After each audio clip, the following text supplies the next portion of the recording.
Welcome to 101. I'm Greg Bassey, your host from the Salisbury Independent newspaper. And today we've got one of our community leaders here, Jack Heath, president of our Salisbury City Council. Welcome, Jack. Greg, thank you for having me. Now, last time you were here as a candidate, now you are the man. Just in a few short months, that was in December, right? Or November was the election. December, you became council president. What's it like? It's been a little overwhelming in the beginning. I have to admit, I underestimated the amount of time that it takes, but I'm enjoying it thoroughly, so it's all worth it. So, did you expect to be council president? No, I didn't. You were on the council before. I was on the council. I was appointed when Terry Cohen resigned. Right. And I interviewed and I got appointed. So I've had almost a year under my belt. And your district is District 3. Right.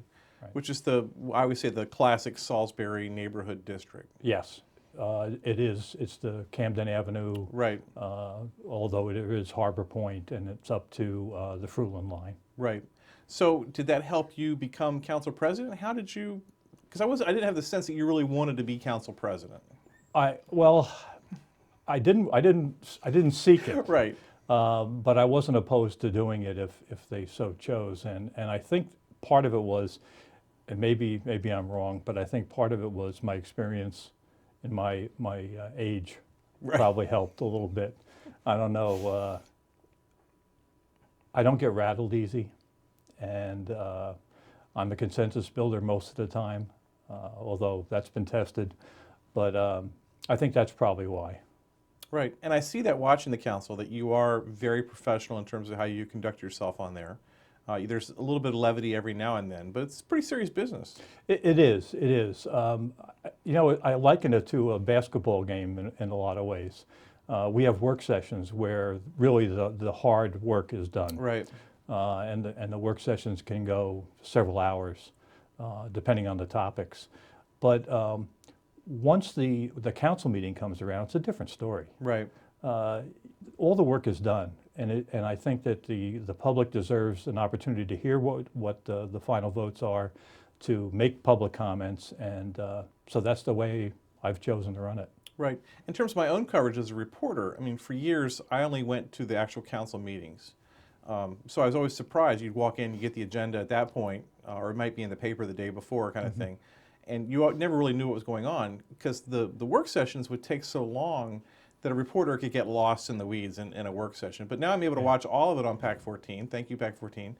And by the time it gets to council, I'm very versed on what's going on. And I just think the idea that the work sessions are televised, you guys do that out in public now, because for a while they were doing it in a back room and kind of thing. But it's great so people can see the entire process. Yeah, and we do have people attending the work sessions, which is nice as well. Right. So we get the input when we need it. Giving the input a lot of times at the council meeting is sort of after the fact thing, because essentially we built a consensus before we got there. Right. Now, consensus in previous councils has been hard, but this one seems to go pretty well. Is that your leadership doing it, or is it the people? I think it's the makeup of the people, for one. And I think the other thing is, again, because we have the opportunity to disagree, and some of the work sessions can get a little bit heated. Right. But once we walk out, it's business as usual. So I think we've gotten to that point. I think also in the beginning of right after I was elected to the president of the council, I met with each of the council members and sort of said, this is what my expectations are for us as a council and as a group. Right. And I think that helps. Right. And you're a good figure. You're not the boss, but you're a good leader in that, I think. Well, thank you. From what I see. Thank you. Now, you have a thing with our very dynamic mayor, which is a kind of unusual thing. He's got an idea a minute. What's it like in that environment? We laugh about it a lot. I guess I mean, I know his dad, Mike, he's a great guy. Yeah. But we have a strange relationship. And the relationship actually began when we were running against one another. Isn't that amazing? And I think I said this when I was running this last time. Yeah.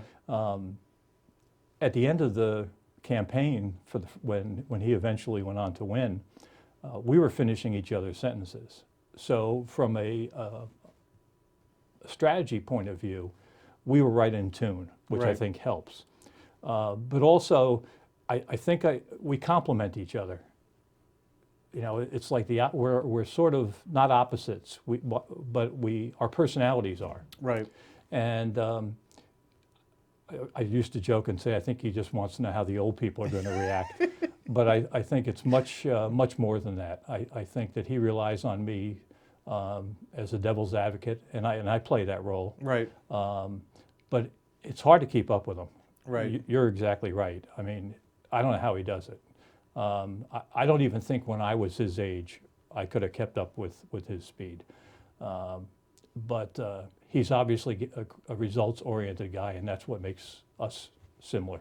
Right. It feels like a long time ago, but it's not when you look at the calendar. It was spring of 2013. Yeah. Between you and Jake, there's a lot of commonality, but you would have thought that maybe he might have been threatened by you or whatever your candidacy. But in the end, when you went to apply for a council position, he was a big advocate for you. Oh yeah, absolutely. And I think that comes from when we ran against each other. Right.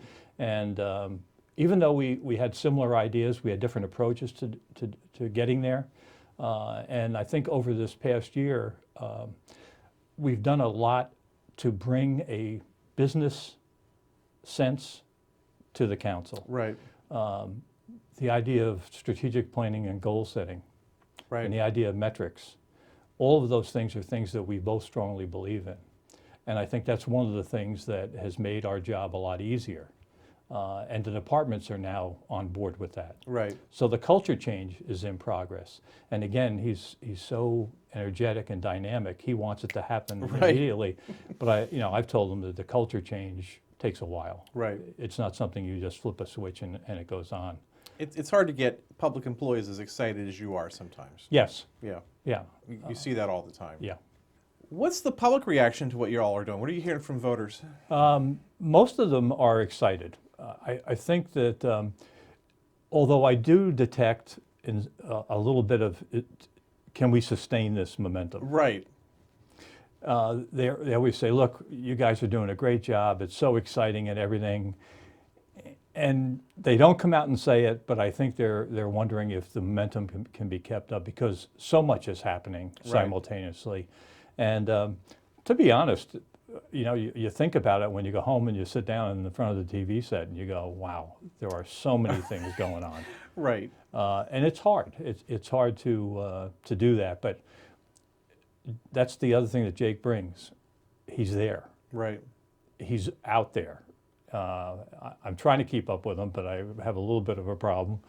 But I don't think we're going to lose the momentum. Right. I think you're going to see, I think that it's going to grow, and there's going to be things like when we start downtown on East Main Street.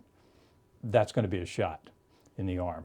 When we close on the parking lot 1, that's going to give us a shot. Right. When we get to the marina side, so there are enough things in the works right now, including the walkway, Riverwalk. The Riverwalk, yeah. Is, It's going to be beautiful again. Yeah, the new look with the fake planks is really outstanding. Yeah. And it's going to wear well. We're not going to have the same issues that we've had in the past but the technology is getting better every day. Right. Now, when I sat down with the mayor to look at the budget for the first time, I was thinking, you're biting off a lot here. I mean, it's quite a list of very ambitious stuff. Yeah. Did you all react the same way? No, I didn't. And the reason I didn't is because I think we did it the right way. We started on, I think it was December the 5th, we had a meeting at SU. And we had 50 people from the city, citizens and civic leaders.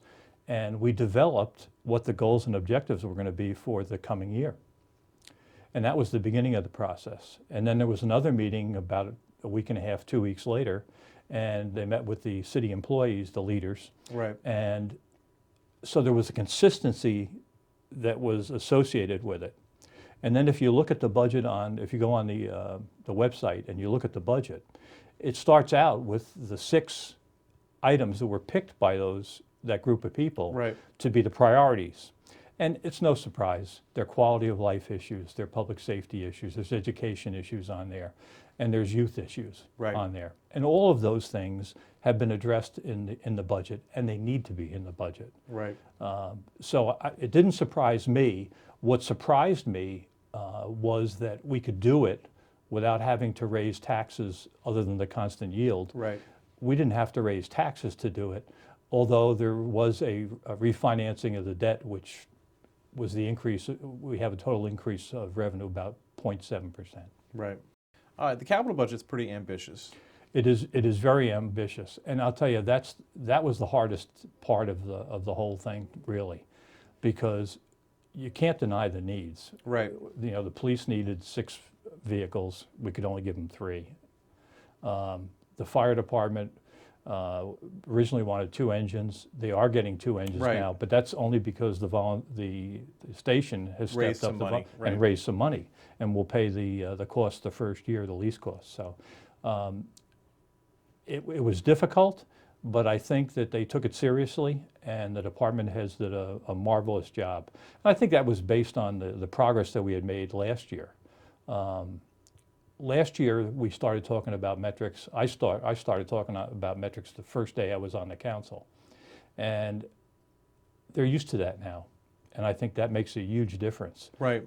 And they have to make a presentation once a month to Jake in his staff meetings on where they are. It's a dashboard that tells them where we are with our metrics so that we know whether what we're doing is working. Right. Now, I'm fascinated because the youth in the community was a big topic in the election. And I could never figure out how they were going to apply a program or money to the problems that existed. But he's come up with this Youth Advisory Council. Yeah. There's $300,000 in the budget for not a community center, but to help support something like a community center. Do you want to talk about that a little bit? Yeah. My biggest concern is the at-risk youth.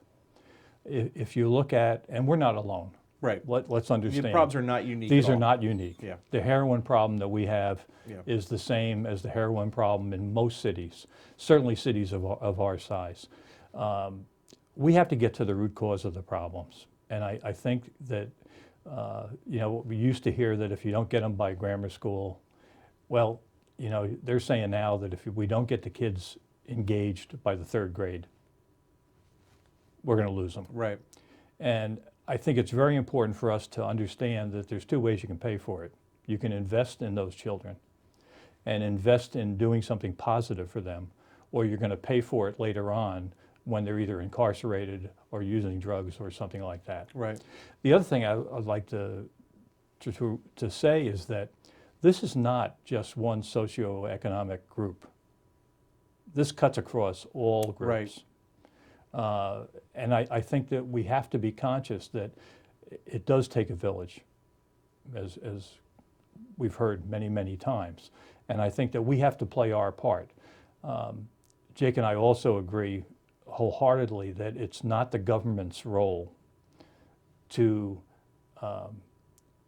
have programs. Right. But we need to be able to make them sustainable. Right. And that's what we're looking at. So the task force has been named, Right. and it'll be interesting to see some good names on that list. If you look at there are some heavy hitters on there. And it's people that you want involved in this Right, stuff. right. I've complained forever. They live out in the Deerdales and they don't get involved in what's going on in Salisbury, but it's a good list. It is a good list. It's a lot of people. I think that one of the things we're going to do is we're going to have some subcommittees. They're going to be working on specific areas so that then they can come to the group to make recommendations to the council and the mayor. Right. And the council will be present, members of the council will be present as observers, but not as participants, because I think it's important that we listen. Right. And then I think if we do our work diligently, we can make a dent in the problem. I don't think that it's going to be a we're going to find a panacea that's going to say, Right. that's it, we're out of it. There's no magic pill, but I think we're well on our way. Right. Now he wants to consolidate some of the events, have an events coordinator, I guess. Yeah, that's the other thing, volunteers get tired. They do. They can only volunteer so many times. Exactly. And you have to refresh them. And There's Exactly. only so many troops out there. And again, we don't belong, government doesn't belong in Right. the events business. But I think that we have a formula that could work. So I think that that's going to be a key piece of it as well. We're going to have a welcome center downtown. We're going to have ambassadors Yeah. that are going to be walking around and helping people. We have more we're going to have more cops on the beat. Right. So there are a lot of things going on, a lot of things. There's been a tremendous amount of time with a lot of thought going into how can we least impact. The last thing you want to do Right. is drive the people away from where you're trying to attract them to. Right. And we've worked very closely with the businesses downtown, and I think it's going to be okay. I'm looking forward to the broadband, the high-speed broadband. Right. Tell me a little bit about that, because I was just reading about that. It was really high-speed broadband was looked at even before I got on the Right. council, and the cost of doing that was about $1.8 or $1.9 million, which Is a that's lot. a heck of an investment. Right. Just so happens that we have this upgrade of the stormwater, Right. storm drains, et cetera, and all the work that's going to be done on Main Street. And that's important because there's a flooding issue Oh, downtown. there certainly is. People don't like to talk about it, but Certainly it's is. there. Yeah. Certainly is. So when it's open, we investigated, and the high-speed broadband is going to cost us to get it into the buildings $180,000 instead of Wow. $1.8 million. So again, it's the business way of looking at something Right. and try to get synergies rather than trying to do independent projects that aren't coordinated. And the timing. And the helped a lot. timing, Yeah. and the timing. Yeah. Yeah. That's amazing. And the big parking lot. It's going to change the dynamic. It certainly will. That will be that is the beginning of the phase of moving out of Main Street. Right. We always said that this plan is going to grow from the center out, and this will be the first step. The marina will be the second step. So it is exciting. It is exciting. What's that number? It's $70 million in new development in the last 3 years downtown? Yeah. Yes. And occasionally some of the retailers will complain to me that there's too much focus on downtown and no one's talking about North Salisbury and all that. I'm like, well, when you get $70 million invested up there, we'll talk about you guys too. Right. You guys have been the news forever and ever, and now we're back downtown. Do you feel that divide between downtown and the rest of the city? I mean, like a jealousy for people who want to be downtown? I think it's becoming very difficult for people that want to get downtown Right. to get down there. Now, when we open up the new thing on Lot 1, that's going to help a little bit. Right. But this is the part that I had to be educated on because I'm the traditionalist from years, going back years. The youth, the young adults want to be downtown. They want to be able to walk. Yeah. It's totally different. Owning a home right in the beginning is not a big deal to them. Right. They want flexibility, they want mobility, they want arts, they want entertainment, they want the things that we can offer them downtown. So that's spurring, a business is going to go where the business is. Right. And while the north side is still bustling and there's still people that are trying to get into new developments, we've got a number of things that can't talk about but are in the works Right. that are very positive on the north side. And that's still the destination retail area. It is. Yeah. It is. And we have people from Ocean City Right. coming up here, and we Right. have people all up and down the Delmarva Peninsula coming here to shop. But it's a changing dynamic, and we have to be ready for that change. And one of the things that we've always been missing, in my opinion, is young leadership in town. For years and years, you never, Right. and now you've got the Brad Gillises, the Chris Ecclestons, the Chris Gilgersons. Yeah. You've got all these young, ambitious guys that this is their time. Yeah. And we have to listen. We have to listen to what they're saying. That excites you, obviously, I can tell. I'm so excited. I'm so, that's what keeps me going. Right. You know, I've told the story many times about why I wanted to be on the council. And to be able to be in the middle of it is a remarkable thing. And my kids are going to benefit from this, and my grandkids. Right. And they live here, so. Right. That's so awesome. The bad news in the budget, if there is any, there was an increase in water and sewer fees this time. Yes, yeah. That was, as everyone knows, that over the last several years, there's been a reduction Right. of water and sewer fees, and my fear during the last budget, because we had another one last budget, was that we were getting to the point where the programs that we needed to run would be unsustainable at the levels we were receiving Right. the funds, and that came to fruition. So it's 2%. Can't do much about it. I mean, we need it. Right. It's an infrastructure situation. The game plan and the goal is to try to keep it flat so that we don't have to go back and raise them every year. Right. But I think the budget as a whole, I'm thrilled with the budget as a whole. I think that we've done as much. Actually, I think we've done more than we possibly could have with the monies that we've got. Right. Yeah, the impact fees on the water and sewer, that's something that business people have complained about forever in terms of trying to start a business in Salisbury. Yeah. Are they still high, or have they been mitigated a little bit? Or They're about the same. That's one of the things we're going to have to address again, because as you know, economic growth in the city was one of the 6 items that we need. Right. But we've experienced pretty good job growth this past year. Matter of fact, we're the only city Yeah. and metro area that has grown in the state. In So Maryland, yeah. it's pretty good. Yeah, the comptroller's been very complimentary of whatever's going on Yeah. here. It speaks well to what we're doing, I think, and it also gives us the impetus to keep the pressure on. Right. Now, one thing I love about watching you too is that some of the other people on the council, not as organized about the figures in budget, but you asked all the questions that all my great bosses and controllers everywhere I ever worked would ask when it came time for budget and revenue and top line and bottom line. So you have brought that business sense with you to the council. That's one of the things that I think I do bring, and you learn, when you're around for a while, Right. you learn, and you run a few businesses, Right. you sort of learn that. And know where people will not hide money, but mess up with money. You Yeah. know where to look. Yeah, Right. and I will tell you the other thing. We have Keith Cordry is an excellent. He's tough. Let me tell you, He's tough. he's conservative, which he should be. Yeah. For whatever reason over my career, I've always developed a good relationship with the finance people. Right. Keith is the finance director for the city. The finance right? director, Yeah. I'm sorry, yeah. And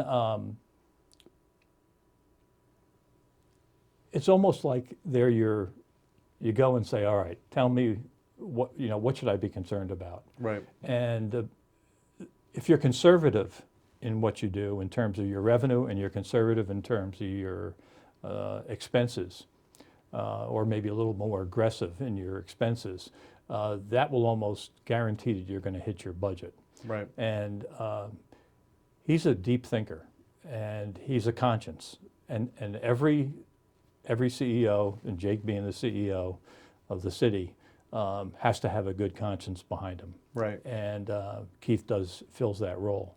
And so when he brought the numbers to us, you can pretty much go to the bank. You feel good about that. That's good. Yeah, yeah. you need that. You need that. Beyond trust, it's a Yeah, it is. special thing. Yeah. The county and the city haven't always gotten along. There's some elbows under the baskets, but I sense that things are a little better. Oh, yes. Yeah, they are. The councils are speaking to each other. Right. Really. Which is progress. Which is progress. I have a good relationship with John Cannon. I think he would say the same thing. And there's a better relationship between Jake and Bob. Right. They do meet regularly. They meet. Yeah. That's the key is talking. Right. I mean, if you don't talk to each other, and then it becomes an issue. But I think that we're making progress, and it's still in the honeymoon stage, I guess you'd say. Right. where there are things that you may end up arguing about later on, but Right. that's normal. The fire services, right away, the fire services agreement where the city pays to service the county and Right. all the formulas, that's not an arbitration stage, but there's a consultant No, that's there's a looking at it. consultant looking at it Right. and coming up with numbers, and then. But even that, I thought was great. Well, for years, they Oh. just butted heads and couldn't even agree to have a meeting about it. But now there's some kind of productive course in theory. Right, and I think the question is, there's no denying that we're providing a service, and the council, the county council, essentially has said there is but the number is the thing. What is the number? And I think that's what we say. Well, our number is this, and your number is that. Well, let's bring somebody in who's professional and tell us what the number really should be, Right. and then come up with a negotiated settlement of the thing. So you guys feel like there will be a Oh, I do. I think that if you always sit reasonable people down at a table, right. and you have data, metrics to go with, then you can come up with a reasonable solution. As a citizen, does it ever get to be like overbearing in terms of all the roles that you have in the community? Because you got people coming at you with all this stuff all the time, or does it make you feel even better about where you live? Well, it definitely makes me feel better about where I live, but I think that I look at it differently because the roles that I used to play in different organizations obviously has to change, because I'm representing in the council every citizen in the city of Salisbury, Right.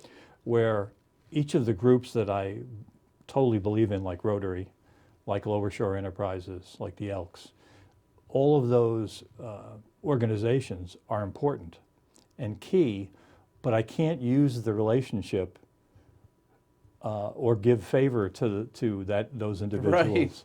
So it is a little bit difficult. Right. You know, there are things that come up. I'm on the board at Lower Shore. I'm at the board on Foundation board and the regular Rotary board, and I'm with the Boy Scouts. Yeah. So I have to. It's different. It is different. I have to sort of keep my separation. I'll do what I can, but yet I have to maintain an arm's length. Yeah. In a lot of the things that we do. I want to do a story sometime because I think our service club participation per capita in this community is the highest anywhere. It's amazing to me. There's no place like it in the world. It's amazing to me how committed everyone is to these different groups. Yeah. If you look at, and it doesn't matter what it is, if it's a ramp build, you're going to have church groups there. You're going to have Rotary there. You're going to have all three, dictionary projects, backpacks for the kids. You name it. It just goes on. I have a whole page on. of ramp builds in this week's Salisbury Independent. Yeah. I mean, pictures Yeah. where the Lions and the Rotary and Yeah. everyone's out building a ramp. Yeah. Well, what do you hope to accomplish? Where do you want to be? The old interview question. Where are you looking for things in 3 years? What would you like to see Salisbury as then? Well, I'd like to see us a great progression of downtown. I'd like to see shovels in the dirt for a lot more development. I think that we're getting out of the parking lot business, even though, and I think it's important to also point out that even though it's been promoted this way, that Lot 1 will have more parking spaces when we finish than we do now. Because everybody's going, where are we going to park? Well, there will be underground parking. Yeah. So I'd like to see us progress to where there's something physical and big that we can look at and say, whether it's Lot 1 halfway finished, whether it's the downtown we have to expand because there's not enough places to put the people on Third Friday. Right. Whether it's an amphitheater up by the hotel on the Riverwalk, expansion of the businesses down by the Riverwalk. That's what I'd like to see. Something to keep the people, especially the younger people, involved in what's going on, and it's so much fun going on right now. That's cool. He's Jack Heath. He's president of our Salisbury City Council. Jack, it was great having you here today. Thank you, Greg. Thanks for having me. I enjoyed it. I'm Greg Bassett from the Salisbury Independent. Another edition of 101 right here on PAC 14.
First Shore Federal is proud to support PAC 14 and one-on-one. We'd encourage every business to support PAC 14 and pick a program and support it, and let's make a difference.